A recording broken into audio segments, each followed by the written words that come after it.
What up, YouTube? You already know Big Lou tapping back in with what it do with Big Lou, NFZR2, baby. So I'm gonna go ahead and preview reactions. Excuse me, not preview, but reactions to the light heavyweight title fight last night between WBA super lightweight heavyweight champion Dimitri Bivol and former WBO super middleweight champion Zurdo Ramirez. They fought in Abu Dhabi yesterday.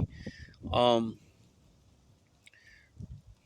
Everybody knows Bivol just came off a huge win over Canelo. They went the distance, right? Bivol's a 6'1" Russian, 175 pounder, very skilled, very he comes forward. He fights that Eastern European style of a Usyk, of a Lomachenko, of a Gennady Golovkin, Sergey Kovalev before.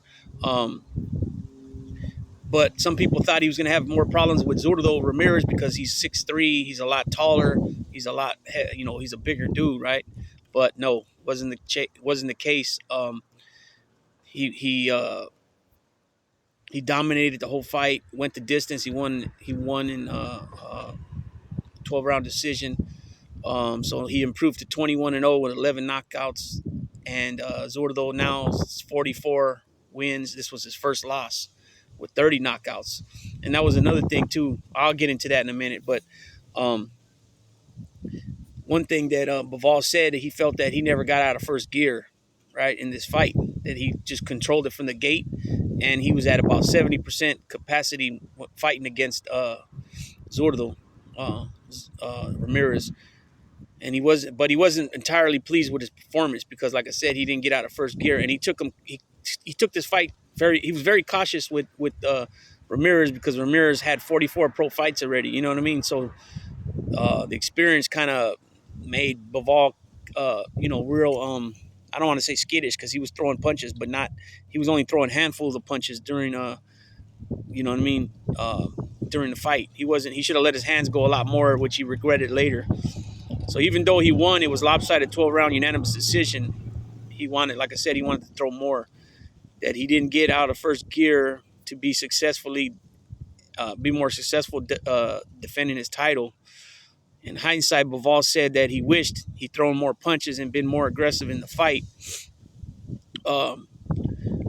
Because, a lot of times people thought he could have got him out of there. You know what I mean? One got the sense that Bivol could have knocked him out, but he had to let his hands go a lot more. He only threw a handful of shots in each round, and yet he still had the 31-year-old hurt on several occasions. These were the judges' scores at the end of the fight: 117, 111, 117, 111, and 118, 110. So as you can see, he clearly won majority of the fight. Most two judges had him only losing 3 rounds, and the other judge had him only losing 2 rounds. So that was huge. Ramirez looked like he was afraid to throw punches after getting hit repeatedly with hard counter shots from the much faster Bivol. After a while, Ramirez was unwilling to throw the shots he needed to because he was getting countered so often. And that's another thing. Bivol was a great counter puncher. When Ramirez was ducking jabs, Bivol was ducking under them, charging forward to throw blistering combinations. So he dominated this fight. He said that like I already mentioned that he wished he'd throw more punches. He accepted that he could counterpunch me on the body. He got me many times. He's slow, but the timing is good. This is why I talked about 70%. Bivol said when told that he looked like he didn't get out of first gear. You know what I mean? Zurdo had 44 victories, like I said earlier, and that's a lot of fights, 44. So on paper, he looked like a great, experienced ex-champ, right? And the only reason he's ex-champ because, as far as I remember, is because he went up in weight. So he vacated that WBO 168. He never lost it. You know what I mean? So, as far as everybody's concerned, he still was a champ. Even though they say ex-champ, that's only because he no longer held the belt because he went up in weight. But You know, that's how boxing is. You know what I mean? Um, and you know, Bivol regretted that he should have took that extra step, towards victory by getting him out there, knocking him out. His patience was following the plan. Is part of the reason we're here, said Bivol. But his manager, in cutting in on the interview, said that it wasn't his best performance. One of them, of course, I beat him, and it was a clear victory, and he was a champion at super middleweight. He is a great opponent. He is not just a guy from the streets. He is one of the best fighters in the light heavyweight division. He's number 3. I beat him in first gear, almost in every round. I don't think I won every round because I would try to give him the round, but take his energy. Of course, for Fite's belts, I want to be undisputed, Vival said when asked to pick between Arthur Beterbiev and Canelo Alvarez for his next opponent. But if you're a good promoter, you will think about money, and we have to find the compromise. For legacy, it's better for belts than to fight Canelo again. It's good. It's good for good options. Of course, it's great options. Fight against Canelo is too good for better, but better to fight for another 3 belts. So when he says Zurdo is number 3 at the light heavyweight division, obviously he's saying him having the one belt, the WBA Super. Okay, he has the Super. Okay, WBA has 2 belts. They have the Super and the regular. A lot of people don't consider the regular being a major world title. They only consider the Super. But in my book, it's one of the 4 major sanctioning bodies, being WBC, WBA, WBO, and IBF. So in my book, I don't care if you got the WBA Super or the WBA regular, you're still a champion. You still got a strap. You're still ranked, right? That being said, last night, the WBA regular champion at the super middleweight division, which is David Morrell, El Cubano, he's Cuban. He won with a 12th round knockout, and he pretty much, this guy he fought, I don't know how to pronounce his name, so I'm not even going to try. The dude was 16-0 going into the fight. Morrell was 7-0 going into the fight, and he's been having that belt. So again, he's one of those guys that barely have a couple of fights and is a champion. You know what I mean? It's a way different than way boxing was when I was growing up. You know, when I was growing up, you had to have at least like 25 fights, 20, I would say at least 22 fights to 30 fights before you even got a shot. You know, Marvelous Hagler was like 40 or 50 fights before he got a shot. So, yeah, he won last night. And as we all know, Canelo's the undisputed king at 168, which is super middleweight. So he has the WBA super belt. So at this point in, okay, so I'll get back to what I was saying.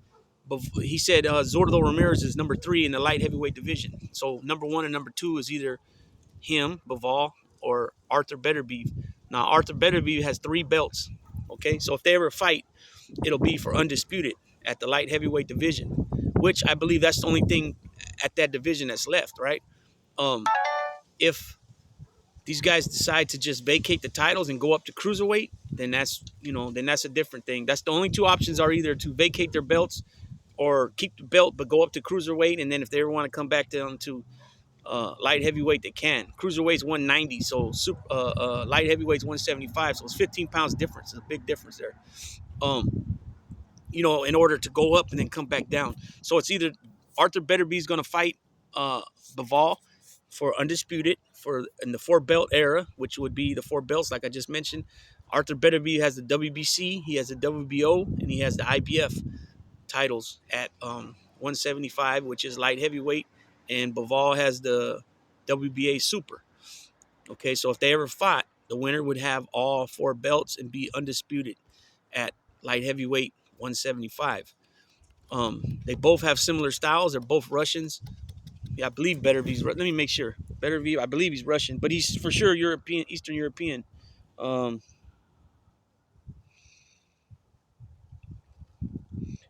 Yeah, he's a Russian too. Is a Russian-Canadian professional boxer. He is a unified light heavyweight champion. That's the word I should have used. Instead of saying he's got 3 belts, I should have said he's a unified champion because he has 3 belts. So if they ever fight, so he's from Russia too. They got that similar style, that coming forward style, a lot of jabs, strong jabs. strong fighters. You know what I mean? Like I said, I mentioned a lot of guys that are considered in that. Also I didn't mention the other the Klitschko brothers. They got that style as well too. Except for one Klitschko, Vladimir used to punt, jab, jab, grab. You know what I mean? And that, but all the other guys I mentioned, Lomachenko, Gennady Golovkin, Kovalev, uh, Better Beef, Baval, they all got that similar style. Um, Tough style, Eastern European style is very tough. So that would be German and Russian pretty much, and like Ukraine and those spots around there.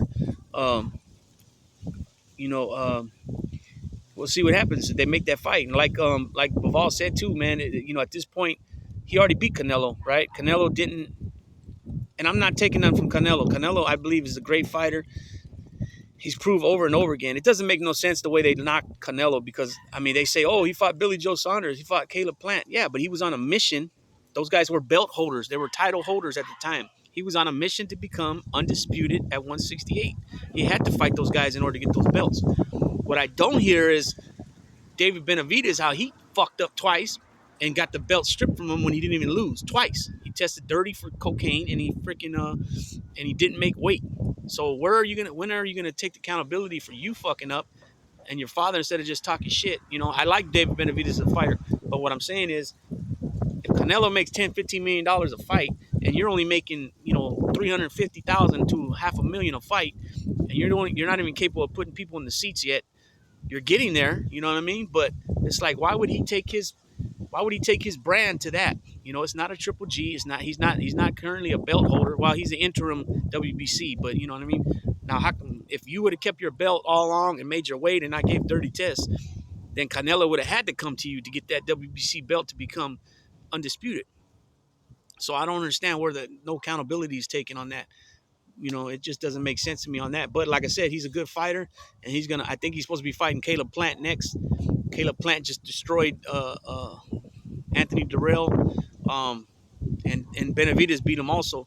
You know what I mean? And I think they sleep on Caleb Plant too, man. I think they call him sweet hands, so you got people making fun of him, moisturized hands, this and that. But he's a good fighter. He's an ex-champion. You got to give him his props somewhere down the line. You know what I mean? It's just a trip how everybody just wants to hate on everybody. It just doesn't make sense to me.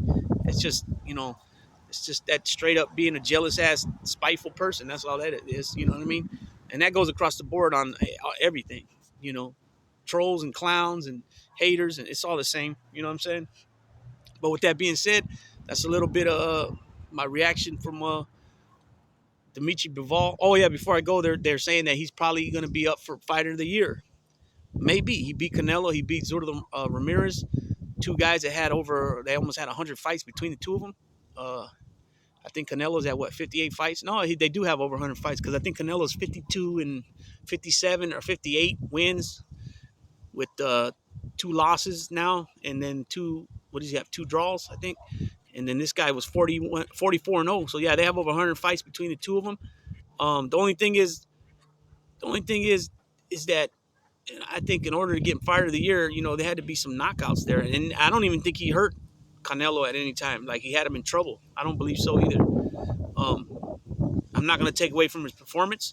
He had a hell of a performance, but people need to realize too, Canelo's only 5'8.5", maybe 5'9". That type of that stature, that height, that's only like a welterweight, super welterweight. You know what I mean? He went all the way up. Canelo was doing things that nobody since probably Tommy Hearns did. Remember Tommy Hearns? He's a 5 weight class champion. Tommy Hearns won the welterweight, won the super welterweight title, which is junior middleweight. Then he lost to Marvelous Hagler at middleweight. Then he went all the way up to light heavyweight, won that belt. Then he came back down to middleweight, won a belt, and then went back up to super middleweight and won a belt. You know what I mean? So you had Canelo fighting at junior middleweight. Then he went up to middleweight, right? He won the title from Cotto. And then he went up to super middleweight. He started winning a belt or two. I don't remember exactly how they went. Then he went up to light heavyweight, knocked out Kovalev, went back down to super middleweight and conquered the division. You know what I mean? So even though he lost to Bivol, he went back up. He lost to Bivol. He's still doing things that nobody's doing. You know what I mean? So you can't knock the guy, man. People just, they talk shit. You know, it happens. People get robbed. You know, they say the first Triple G fight, you know, they robbed him against Canelo. That could be possible. You know, it could have. You know, however you look at it, but that's happened over and over again in boxing. It's always happening. You know what I mean? So with everybody, thanks for coming to the channel. Like I said, if it's the first time coming here, sub, like, and share the channel. Also leave comments. I respond back to all the comments. And I appreciate each and every one of you guys for watching the video. With that being said, Big Lou's tapping out.